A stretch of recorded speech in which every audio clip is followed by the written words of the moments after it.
So hello, everyone, and welcome to Smart City Kids Nursery and Kindergarten Ask the Experts workshop. My name is Erica Papier, and I'm an advisor at Smart City Kids. We are tremendously appreciative that you took time out of your busy day to join us, and we promise to make this an excellent use of your lunchtime. I just want to briefly introduce Smart City Kids. Smart City Kids is a leading educational consulting company committed to helping students unlock their highest potential and reach their academic goals.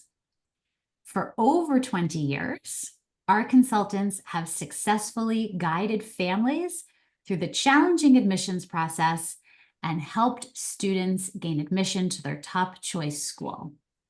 We work with families applying to all levels, nursery school, all the way through college, including boarding school and special education.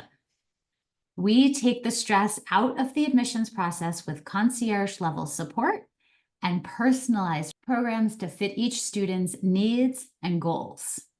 All of our consultants are former admissions officers at top schools across the country and know exactly what it takes to make a successful application.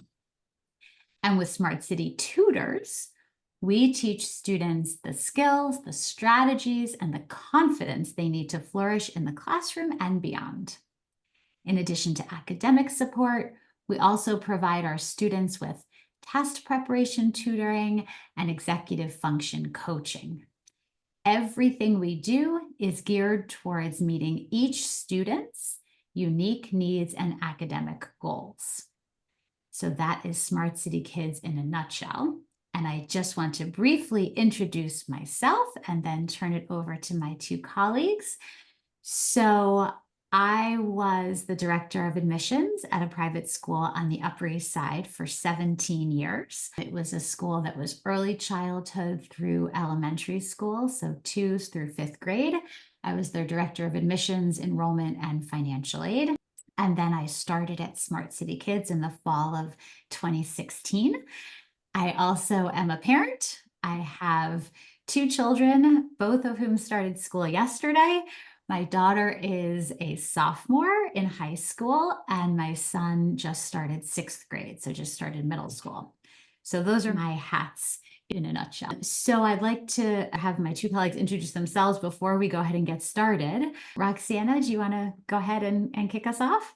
We're gonna let Denise start. You're gonna let Denise go first? Okay, Yeah. Denise, Perfect. why don't you Perfect. introduce yourself? Well, thank you for being here today. I always say I never had a last first day because my whole life I have been either a student, an educator, and opening up schools. So again, I'm Denise Debono, and this would be my 30th year in education. So I have master's level degrees in early childhood. I work in K through 8 schools. I've been a preschool teacher. I've been an assistant head of school. I've been an 8th grade math teacher. I've done everything except drive the bus, and I would do that if they needed me to. So I have a really good handle on child development, and I studied that at a PhD level. And I've been a director of admission in Brooklyn Heights and on the Upper East Side and throughout the DC area and also in London. So the scope is big, and I have to say I love doing it. I know some people are so anxious about it, but I get excited about it, and I'm happy to share some of our little nuggets and pearls of wisdom with you today. Thank you so much, Denise. Okay, Roxana, your turn. Thanks, Denise, and thanks, Erica. First of all, I want to thank Erica for putting together this seminar. I think it's always great to speak to parents about admissions. Like Denise and Erica, I've been at this for, I hate dating myself because I feel like, it lets you know that I'm older than I look, I think. But I've been doing this for 35 years now. I've worked at the Mayor's Office for Children and Families doing policy work, if you could believe that, for children and families, and particularly in the education space, while I was getting my master's in social work in school-based services. I usually don't tell this part of my story, but since you guys started from the beginning, I should really get to my origins. But that's where I started. And I thought I wanted to do policy level work. So I got my law degree while I was doing that.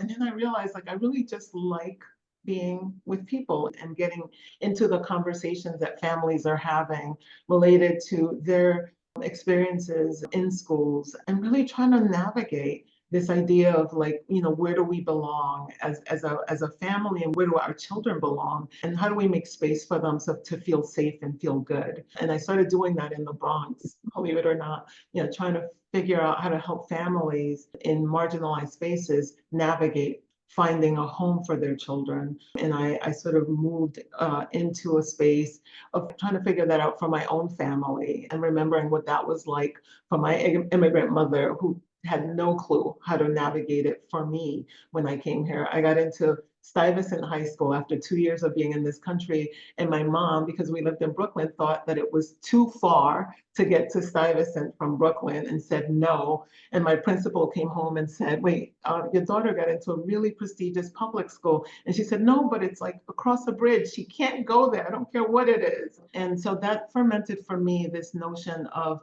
informing parents about educational decisions and empowering them to understand navigationally this notion of fit, what makes for a good home, and how to prioritize that as a family, and particularly for your child.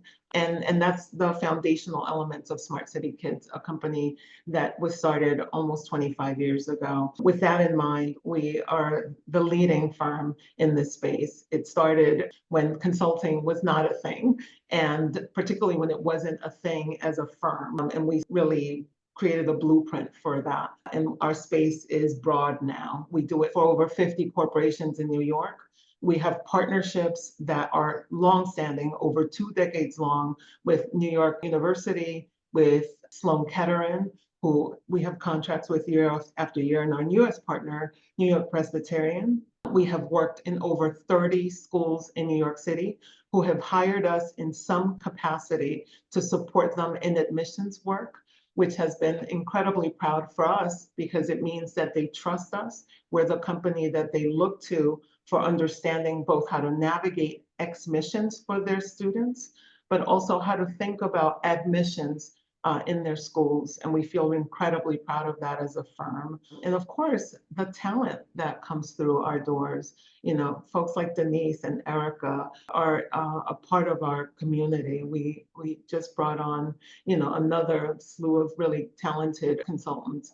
And so we feel really proud of who's a part of our community. And I'm really proud of what was started in my living room because it's got a lot of global footprint. So I'm ready to get started and to talk about admission. Okay, great. And also the mother of 2 boys, by the way, 32 and 26 years old. We won't tell them that you almost forgot that hat. Yeah, I almost forgot. I almost forgot that for me too. I have twin boys. They just started 7th grade today, and they couldn't be more different. And they are trilingual. So I've navigated that aspect of schooling as well. Great. Okay, so first topic, parents can feel very overwhelmed by the nursery school process, by the kindergarten process. Can you both give some tips or some pearls of wisdom or some advice at the beginning of this experience? Because it's just getting started. And one of our colleagues always says to parents, remember, this is a marathon, not a sprint, because this does go on for quite a few months. Helping parents to feel calmer starting this process. Okay, Denise, do you want to dive in and give some examples? I'll talk about it from the nursery aspect, because honestly, we look at this process by each grade that they're going into. It's very grade specific. It's very child specific. So one of the things that I really help my parents to do is, this is your child's first school experience. And a lot of times, people think, oh, it's just daycare. Oh, it's just nursery school. Well, it's not just daycare and it's not just nursery school. This is your child's first school experience. So we need to put a lot of effort into doing our homework about which communities, what do we value as a family? If we have siblings, how are we all going to be able to be a part of this community? So doing your homework It is crucial. There are so many different lovely, amazing programs out there, but picking the one that's best for you. When you're young, you know, there's lots of things to consider.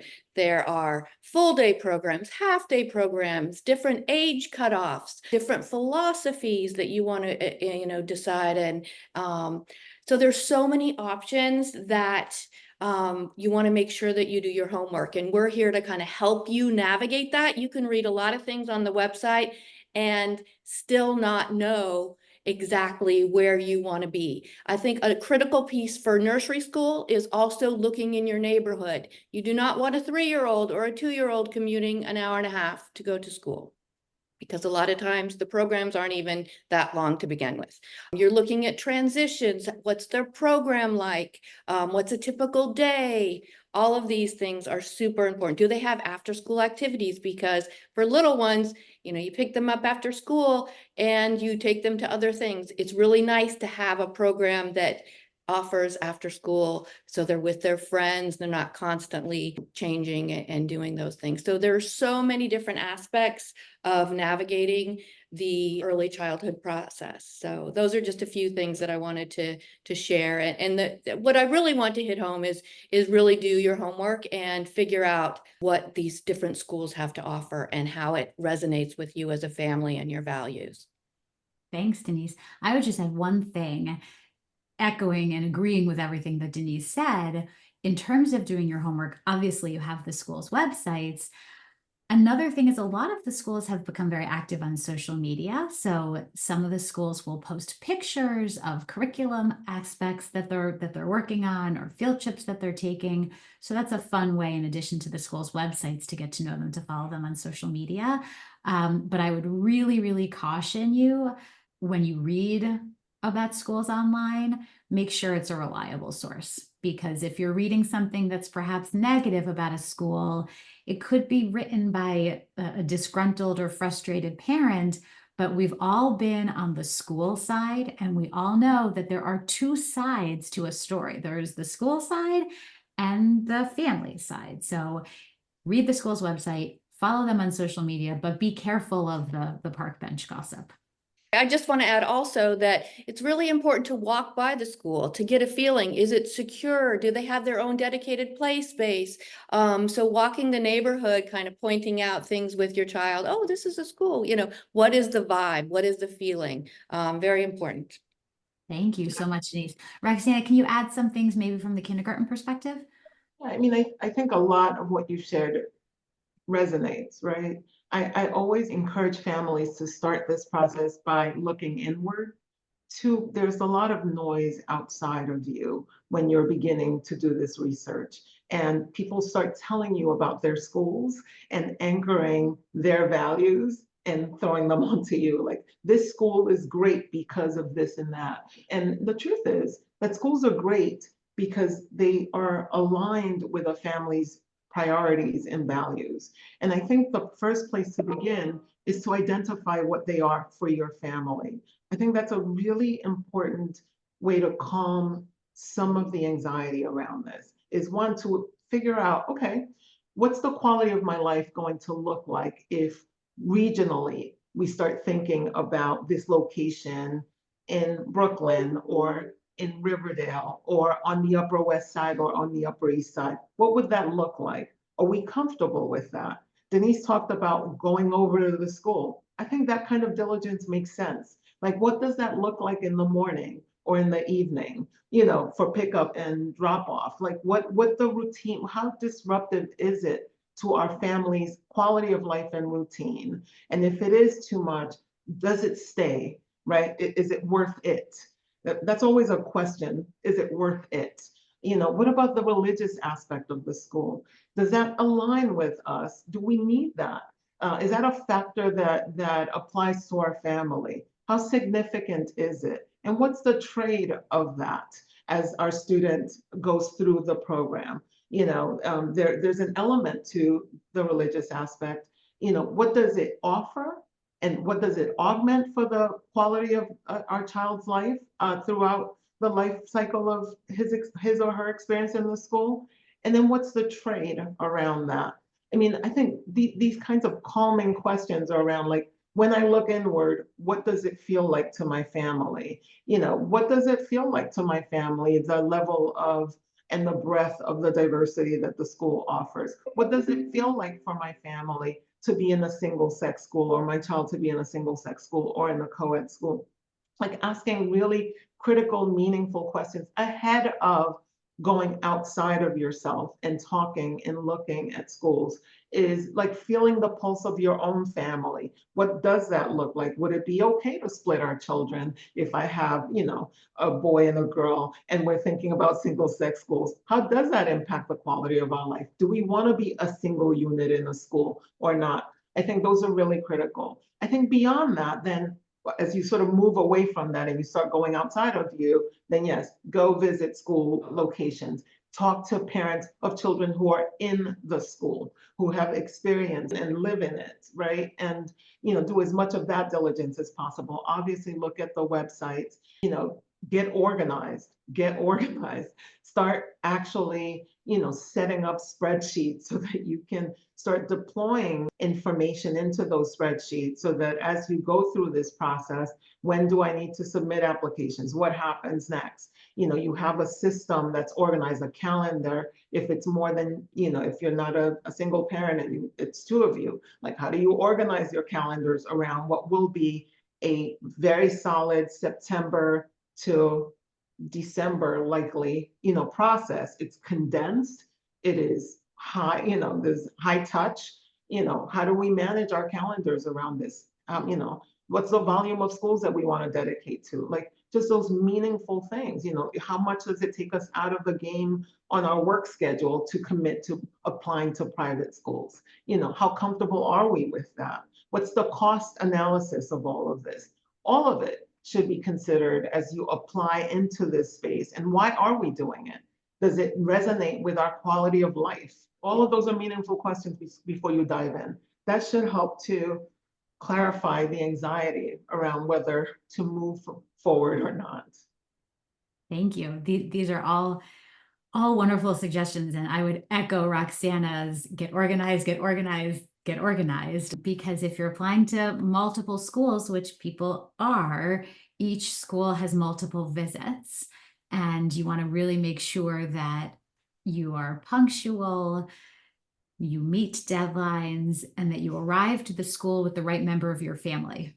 I remember when I was director of admissions and I would go out to the waiting room expecting to greet a two-parent couple, and I'd have one parent with the child. So you just really, really want to stay organized. Okay.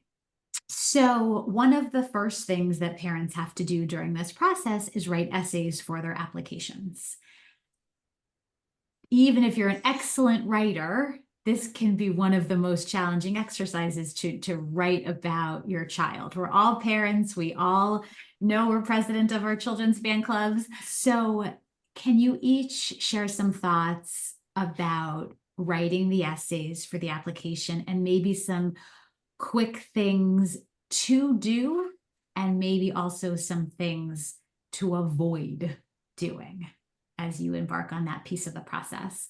Guess we'll just ping pong back and forth. Denise, do you want to go next? Yes, I'll start with the what to avoid, if you don't mind, because that's easier for me to navigate. Doing these essays, we do, hour-long workshops on how to write an essay, and we talk through our backgrounds and what our schooling and all of these kinds of things. So there's so much to offer here with this, but I want to give you a couple things. So what not to do is just mimic what's on their website and their mission statement. We need to know how this. Say that again, sis. I'm sorry. Say that one more. Do not just say what's on the website, because everybody can say that. Everybody can cut and paste off the website and put it in the essay. That is not what you should do. And I'm just going to lead with that because so many people do that and they think it sounds like they've done their homework when it really means that you haven't, because you haven't digested it. You haven't thought about it. It's just regurgitating what the school has said. So in the essay pieces, you want to come, I suggest, we're always taking pictures and videos and things like that of our children. Watch some of those, come up with some catchy stories about what they did. Or if you had a family event that you went to where your child had impeccable manners or something like that. So come up, now I'm talking about the things you should do. Come up with catchy stories. I had an example, a client said her son always helps her make coffee in the morning.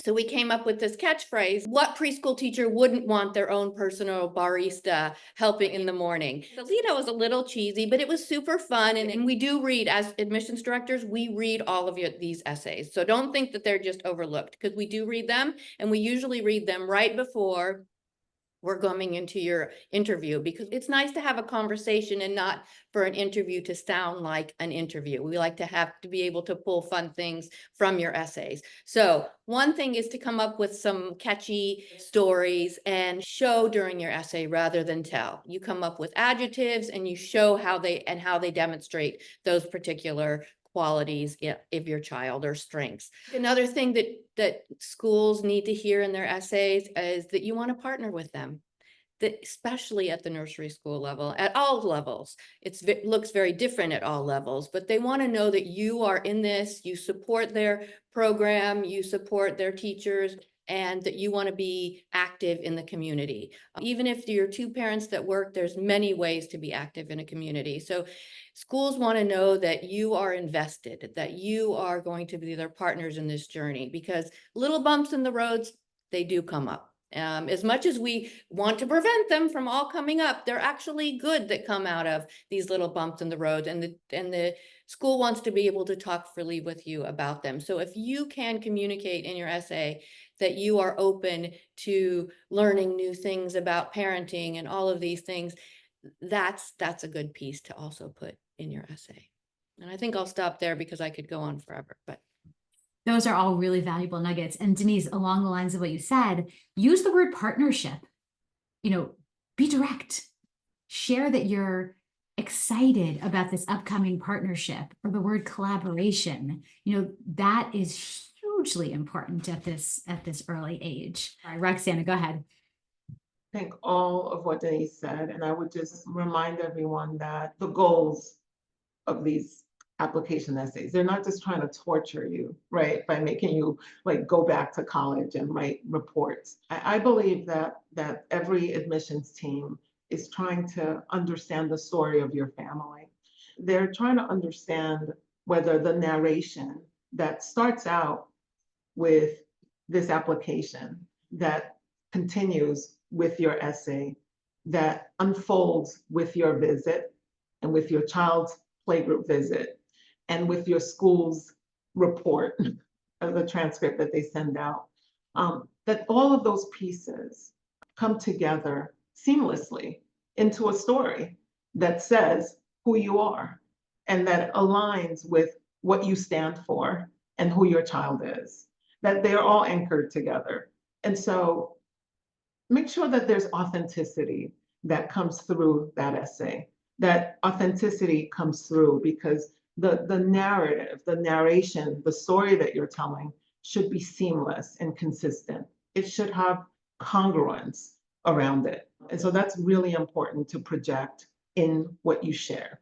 The other is that it should be threaded around 4 important themes: the totality of who your child is. Who is your child cognitively, emotionally, socially, and physically? Sometimes I find that these essays hypercenter on the cognition of the child. And it's nice because I get it, you're talking to a school, but they actually want a full picture of your child to the best of their understanding, right? Not just, can early reading, you sort of almost lean too heavily in that direction. It'd be interesting to know who they are, emotionally. Are they empathetic? Do they have a sense of justice? Do they have, the things that sort of help you to understand them? Do they, ask questions about the world around them that are meaningful, that show their sensibility? Do they know how to self-regulate? What is their social milieu like? Do they make friends easily? Do they sort of, enter the playground ready with joy? Like, who are they? So tell the story. And as Denise said, connect it to illustrations, not just a bunch of adjectives. Illustrative stories that actually back up what you're saying you're saying as an adjective, so that it has meaning and power and illustration. They could sort of see it and it feels real and it's connected to who your child is. So I think those are important. Many schools often ask about, why are you there? We're in the thick of reading essays right now with our clients. And I think people have this tendency to believe that schools are like testing them, or like, how much do you know us? And the truth is, the schools know who they are. They wrote the website. They've given you the tour. They are well versed in who they are. They don't need you passing the test. They actually need you to tell them who you are and what you stand for. And hopefully, who you are in your most authentic self connects to who these schools are. And if you've done your diligence, you've applied to the right schools. There are about 100 independent schools. Apply to the right ones. Don't try to fit something that doesn't connect with your family.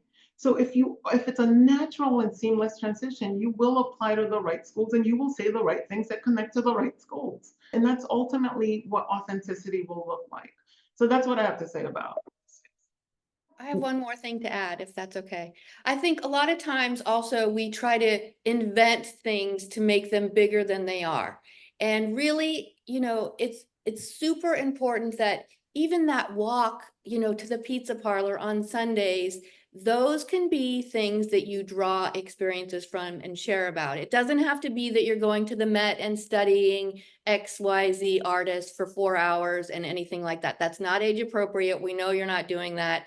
And it can be something very simple and genuine, and something that you do as a family together. Like, my family was Italian. We always had Sunday supper. So we talked about, what kinds of conversations we had at Sunday supper and all of those things. So it doesn't have to be, this highly intellectual thing that they're doing. It doesn't have to be that. It's taking the small nuggets of what you're doing on your weekends and turning it into some of the fun things that your child shares with you. What do you mean not highly intellectual? We're talking about 4-year-olds. Exactly. Rocket science or bust. What are you talking about? One thing that neither Roxana or Denise mentioned that I just will touch on very quickly: word or character counts. Many schools will give families a limit. This is done for a reason. It wasn't always like that. Right. They believe that you can share the appropriate and relevant amount of information in the word or character count they give you. Under no circumstances should you put "please see attached" and give them a resume or a very, very long essay. That is a gigantic red flag. The other thing is, if a school asks you, let's say, for 500 words, like Trinity opened yesterday, they want 500 words. You don't have to give them exactly 500 words. It is quality, not quantity. If your essay is 400 words or 450 words, that's absolutely fine. You do not have to feel pressured to fill the word or character count that they give you. Certainly use it if it's appropriate and if it's content that follows the advice of the wise guidance that you just heard. But you don't have to use every word that they give you, and you absolutely should not go over it. There was one year where one school, some parent realized that there was a glitch and they could go over the word count. No need. That is definitely frowned on. Okay, so moving on. After parents submit their application, they've written the essays, following all of your wonderful advice, they'll then have the opportunity to actually step foot and tour the school. Every school does this differently. Some schools will have a group tour. Some tours will be individual. Some will be with a member of the school's administrative team. Others, it will be with a parent or a high school student. So can you both give some thoughts about how parents can determine, based on this school tour or open house, if the school is the right fit for their child and for them as a family? Sure. Well, I'll say one thing again, something not to do is be on your phone or even have your phone out. When you go on these tours, like Erica said, there are different formats that preschools and nursery schools use. But what you're looking for everything. When you walk in that door, you want to make sure it's secure. If I'm sending my little child in, I want to make sure there's someone standing at the door. I want to walk in, see how I'm greeted. How do I feel? Am I welcomed? Is it clean? Look at the walls. Are they displaying children's work in a certain way? What does the work look like? As you tour, is there an indoor play space? Is there a place to move around? Because in New York City, we look for these things because they're so rare to have, and we get very creative of how we have our little ones move. I've seen indoor tricycles, circles, and all kinds of things, mats in different rooms and whatnot. So do they have an opportunity to get fresh air every day? What are the teachers doing when you go into the room? Are they engaged with a group of children? Are they engaged one-on-one? What does the classroom look like? To me, this is the joy and the fun of the process. The applications, they're something you need to get through. The essay's fun to write, but touring schools, I mean, I actually did a Fulbright in Japan, and all we did was tour schools, and it was amazing. And I built a school in South Africa and trained the teachers, and looking at different schools and programs are so fun for me. So looking at, are they independently working? All of these things, when you go into a school setting, is the leadership present? Do they greet you when you walk in? All of these things are very, very important. What are the other parents like that are on your tour? So really, taking it all in, you just approach it as they're not really evaluating you during this part, you're evaluating them. And it's a back and forth process, but you're actually going in to see, are the children talking with one another? Are they parallel playing? I mean, there's so many different things to look for, but the most important is, how do you feel when you come out? And do you and your partner feel the same when you come out of that particular tour or visit to the school? And I think those are some good conversations to have, and try to build in a little bit of extra time. I know it feels like a part-time job going to all of these different schools, but if you can have just 5 or 10 minutes when you walk to your subway with your partner or someone else who's looking with you at schools, maybe a grandparent or whatnot, that debriefing piece is very important afterwards. Yeah, I would echo something, or just add something to what Denise just said. When you're looking at multiple schools over multiple months, the details can start to get a little fuzzy. Do not take notes when you're actually on the tour, because you'll miss something. You might miss a wonderful moment happening between a student and a teacher. So just really, really be present. But what Denise just said, a step further, as you're having that debrief, make notes of your oh wow moments. Oh wow, that was so tremendously impressive or thoughtful or creative. So make notes of things that got you excited, that you were impressed by. Maybe something that, you weren't as happy about. And we'll get to this topic later, but when you write to a school, you want to be very thoughtful and detailed and specific about your experience in their school. And so if you have some notes, it can be very helpful in writing to school. So take lots and lots of mental snapshots while you're on the tour. And then when you leave the building, leave time to as Denise said, debrief and take some notes. Roxana, do you have things to add? I mean, you guys said a lot of what I would say. I think schools can, you can read a lot about a school, and on paper it could have everything you ever wanted. And then you go to the tour and you have this reaction to it that could be incongruous or inconsistent with what you read. And I think you could trust your gut, right? I think that sometimes you're like, wait a minute, but everybody seems to like this school, and it's, listed as one of the top schools, and there's all this stuff about this school, and why don't I feel the same? And I think you can actually also trust your gut, right? Like that actually does happen. You can go to a school and it can have everything you want on paper, and then you see it and it's not right. Kind of like when you're dating. You remember that? You know, like the guy has everything you want on paper, and then it's like, wait, I don't feel it. And I think your gut is really important in this. And I don't want to be dismissive of it, but I think that's really important. Stats be gone. There's this school. It doesn't feel right. There's something about it. It's not in it. I think you trust that. So as you were asking us, Erica, about, you know, how do you know if there's a right fit on a tour? That's one. I think before the tour, though, for kindergarten admissions, it's important to talk to your school, your nursery school. If your child attends a nursery school or a childcare facility, about what your child's experience is in school and what their learning style seems to be in school. Are they prone to be more comfortable with self-directed, independent kinds of activities and tasks? Do they tend to prefer more collaborative learning experiences? Do they prefer teacher-directed instruction? Do they prefer activities that are broken down and hyper-structured?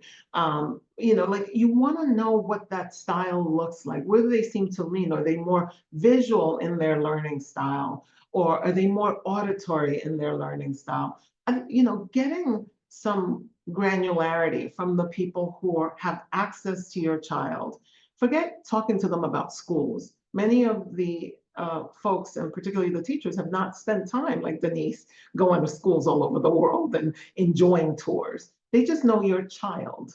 And so talking to them about your child and their learning style and the way in which they approach, you know, the classroom environment, how they self-regulate, how they manage, what their stamina looks like, all of those pieces could help you to understand whether specific schools work for your child. There's some schools where the classroom day is broken down in rapid pace, like they're like moving, the transitions are more rapid than others. Is that a style that works for my child? When in nursery school, those transitions don't seem to work that well. Do they need longer moments in that space? Like those are the kinds of questions that you want to know, and the kinds of preferences that you'd like to understand beyond what we talked about earlier, you know, regional spaces and like, you know, whether religion, whether co-ed, whether, you know, it's K through 12 versus K through 8 versus, you know, all of these other pieces that are fundamentally about your, you know, quality of life stuff. But now it's like dig into whether this is a fit for my child. Lean into your teachers and find out about their learning style to help you understand that, because now your child is in a school and you actually have data points to go on. So in some cases, 2, maybe more years to understand your child's profile. And those are great indicators, at least for lower school. And I'm not saying for the rest of their life in schools, but at least for that first set, it should give you some runway to understand what could work. Great, thank you so much.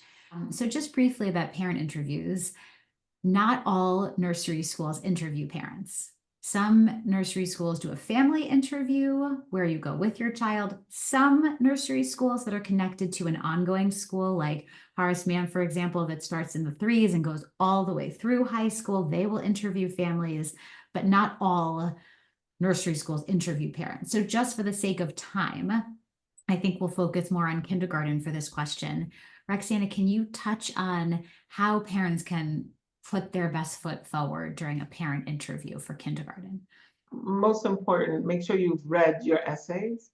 And if there are 2 parents, both of you should have read the essay, so at least you're well informed about what you've said to the school about yourselves.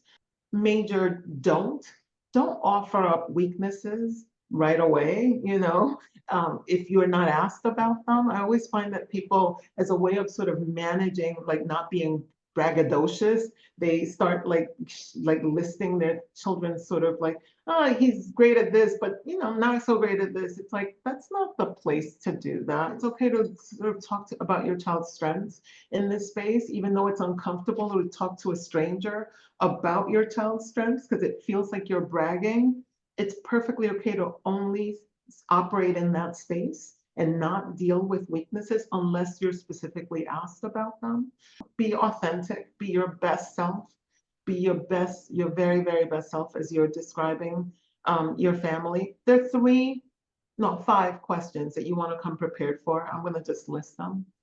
Tell me about your child. And you can't say, I already wrote it in my essay, just read it. You know, what are you looking for in a school? I think this question is about your family's values. So don't, again, regurgitate the school's website.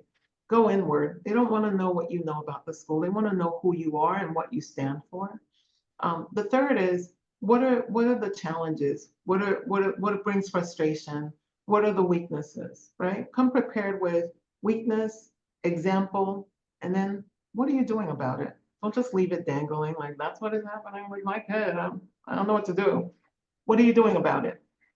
4, what other schools are you applying to? Tricky question, not supposed to ask, but sometimes they do. So come prepared with some thoughtful answer. Number 5, do you have any questions for us? Sometimes that's the first question. You've seen our school. Do you have any questions? And you're not allowed to say, you've done such a bang up job on your tour and website. I have no questions. Should always come prepared with a question. And so those are my quick tips. So just so you all know, Roxana, and Denise usually spend about 3 hours on this topic with parents. So I just asked Roxana to do in 3 minutes what she would normally do with a client in 3 hours. So Roxana, well done. That was very, very succinct. Thank you. Last question, and then I will address some of the questions that people are posing in the Q&A. So people have now gone through this whole process. They've thoughtfully written their essays. They've done a wonderful job touring schools and interviewing. And now it's at the end of the process, and there's certain schools that they love. How and when should a family write a thank you note or some kind of letter expressing their interest? This is much longer than a 2-minute answer, but in a nutshell, what's your advice for people on school correspondences?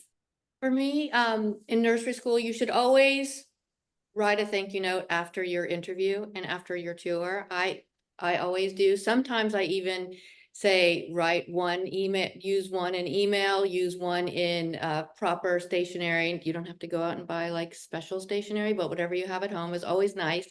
They always sometimes they scan it, put it in the file. So, something to send. I said, you need to share that you love the school that you love. They want to know that you love them. So without being a stalker, you have to, which I have a former family. I was like, you were my favorite stalker, because she just would come in my office unannounced, and it was not okay. And she would drop me, I'm walking into the school with coffee, and she was, oh, by the way, I really think he would be a good match here. We're buying the brownstone right down the street. I was like, no. So it's a fine dance that you do with letting them know that schools love to know that you love them. So sending them proper correspondence and timely correspondence at when they're about to go into committee, when they're about to start making their decisions, very thoughtful, and say why in your why you love them and why you feel like you would be a good partner with them and be active in their community and all of those things. So I will just say again, what not to do is be the person that's just over gushing, but also let them know that if you were offered a space, you would delightfully accept, and we can see our family here for many years. They also like to know that you are in it for the long haul. We can't always commit to that and things happen, but they like to know that, we can see our whole family here for years to come, and, that kind of thing. So a few correspondences is plenty. yes. There is such a thing as overdoing it, especially at the nursery school level. If you have, when I first started doing this and you actually had a paper file, we used to joke like a file for a nursery school applicant shouldn't be thick. There's really no reason. So you want to be mindful and appropriate. And when you write them, genuine and specific. So those notes that you take when you do your debrief after your tour, those can be very helpful in sharing your thoughts. So one question is, how should we think about the distinctions between pre-K programs, like for example, a twos program that are quote unquote real schools versus daycare. Denise, do you have thoughts about how to Well, evaluate? I think it school versus also daycare? goes to what your family structure is like. Do you if you plan on enrolling in a twos program, oftentimes twos programs are only 2 hours a week, 2 hours, 3 times a week or something like that. So you also need to have some sort of support at home if you're two working parents. So you really need to look at your family dynamic and see whether daycare is the best option, or if you want to do some classes and have a caretaker, that's another option at twos. Very rarely is it a preschool that has a full day or all the way through from like 9 to 6 program. I can't even think of one, to be honest. So it's really about, your lifestyle and what's working. A lot of families also just want to keep their caregiver through the threes program because the hours aren't long enough in that type of environment or school. So, those are sometimes decisions, are up to you, but the twos programs are not usually a full day, so you have to have something else. This is a tricky one. Denise, this is for you again. I will be moving apartments at the end of August next year. And as I don't know what part of the city we will be in, I won't be able to enroll my daughter into nursery until around early August.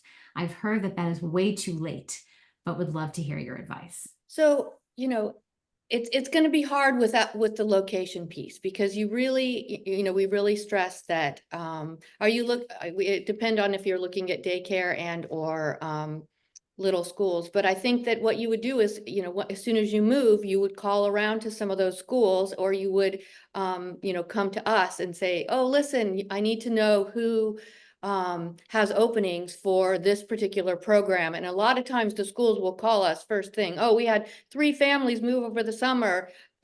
We have a couple openings. So, that's where we would also be a very good resource for you, because we tend to know earlier than, others about these potential openings. Or, oh, we just bought another school in the area might say, oh, we just managed to buy the brownstone next door. We're going to add another class, and we'll be the first people to know about those things. So, I would say definitely contact us and do a service call when you figure out your location, and then we can strategize based on that. Yeah, I had one thing to add to that. I've actually had a few clients over the years that have been in this exact same situation, but they have a rough idea of which neighborhood they are looking in. And so this is a lot of work, but I have had families.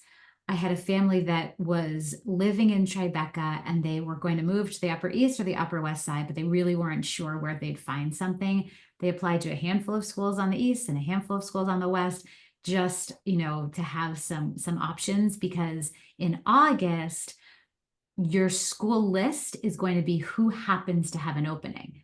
If you do it from the beginning of the process, you will have all the doors open to you. So that is a tricky one, and we're here for you to help navigate that. Okay, how different is it when students apply to middle school, when students come from a tier 2 private elementary school versus a top public school? Is there a benefit to enroll in tier 2? The person didn't put it in quotes, but I will. Tier 2 elementary school if we cannot get into top ones. Roxana, do you want to tackle that? Oof, rough. So I think I understand the sentiment, and I think this is a complicated kind of question. Schools, generally speaking, for middle school, are trying to broaden their classrooms and draw from students that come from a wide swath of schools, whether they're coming from public schools, whether they're coming from other parts of the country, internationally, and other private schools. And so it would be incredibly difficult for me to sit here and say that tier 2 schools have a much lower standing, which is kind of the implication, than a top performing public school student. It is highly dependent on the student profile, actually. It has nothing to do with where you're coming from. It's not where you're coming from. It's actually the quality of the applicant that actually matters. It's because now we have more information. That transcript is like letters of recommendations from the math and English teacher and maybe someone else. It is tests, the IC test in many cases, which, is a fully comprehensive assessment. It is the student now writes actually some sample essays, maybe even writes their own essay for purposes of the application. The student gets interviewed along with your parent interview and your parent essay. I mean, the components of the file get larger. And so the picture and the narration gets larger, and the opportunities to get to know your child and who they are and whether they and you are aligned with their program, they have more access to data, and that is great for the schools. And by the way, the pool of spaces actually does shrink as I see it in private schools. I mean, we see they're wider in kindergarten. They go smaller in private schools. There's only one school that has about 56 spaces for middle school. That's sixth grade as their entry point. That's the largest number that we've seen. Many more have a much smaller pool, and this is for private schools. We're emphasizing private schools in this workshop. And so, yeah, I think that's really challenging. Yeah, thank you, Roxana. That's all the questions in the Q&A, and it is exactly 1 o'clock. So we did it. Covered all the questions and even managed to take some questions from parents. So I want to thank Denise and thank Roxana for sharing all of this wonderful guidance about the nursery, school, and kindergarten application process. And please know, for the parents that attended this session today, we are here for you. We are here to support you. We are here to guide you. And please lean on us. Do not hesitate to reach out. And for those people who attended today, I will email a 15% promotion for an initial consultation. And best of luck with the upcoming season. And please be in touch. Thank you. Thanks, Erica. Thank you.